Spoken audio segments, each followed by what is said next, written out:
தேவன் நம் பட்சமாய் திருப்புவதற்கு தேவன் வல்லவராய் இருக்கிறார்.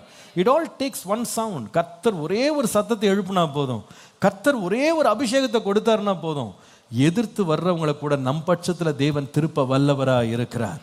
நாம் ஒரு காரியத்தில் ஜாக்கிரதையாக இருக்கணும். காசை கொடுத்து நம்ம பக்கம் ஆதரவு திருப்புறது, நம்முடைய சாமர்த்தியத்தை வைத்து, ஞானத்தை வைத்து, நம்முடைய புத்தி கூர்மையை வைத்து, பேச்சு திறமனை வச்சு எல்லார் பக்கம் நம்ம பக்கம் திருப்பிடலாம்.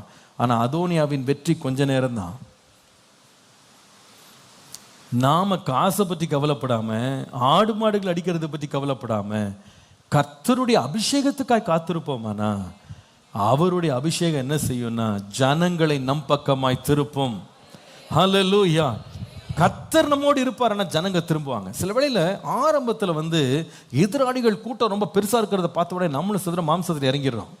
ஐயோ அவங்க பக்கம் பெரிய கூட்டம் கிளம்பிட்டாங்க, பெரிய கூட்டம் சேர்ந்துட்டாங்க, ஐயோ நாமும் அப்போ என்ன பண்ணுவோம், நம்ம கொஞ்சம் மாம்சத்தில் இறங்கி நம்ம பக்கம் கொஞ்சம் கூட்டம் சேர்ப்போம், ஆதரவை திரட்டுவோம்.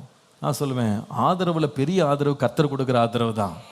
கர்த்தர் ஆதரவு கொடுக்காம உலகமே ஆதரவு கொடுத்து ஒரு பிரயோஜனமும் இல்லை. அதோனியாக்கு காசு கொடுத்து வந்தவன்லாம் ஓடியே போயிட்டான், சாப்பிட்டு உட்காந்துருந்தவன்லாம் சத்தம் கட்டுன்னு ஓடிட்டான்.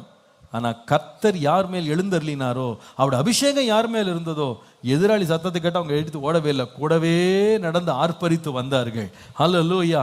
இன்றைக்கு விசுவாசிங்க, ஆண்டவரே நான் ரொம்ப போராட்டத்தில் சத்துருக்கள் நடுவில் நான் உட்கார்ந்துருக்கும் போது, ஆண்டவரே நான் எனக்காக நான் பேசின அவசியம் இல்லை, எனக்காக நான் கொடியேற்றின அவசியம் இல்லை, எனக்காக ஆட்களை சேர்க்கறதுக்கு நான் மாம்சத்தில் இறங்கி நான் மற்றவங்க செய்கிறது போல நான் ரொம்ப சாதுரியமாக தந்திரமாகலாம் நான் பேசி வேலை செய்யணும் அவசியம் இல்லை.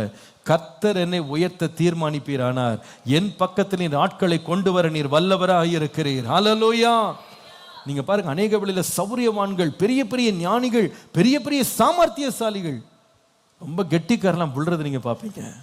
ஆனால் கர்த்தருடைய கரம் யார் மேல் இருக்கிறதோ அவர்கள் பட்சத்தில் கர்த்தர் ஆட்களை கொண்டு வந்து சேர்ப்பார்.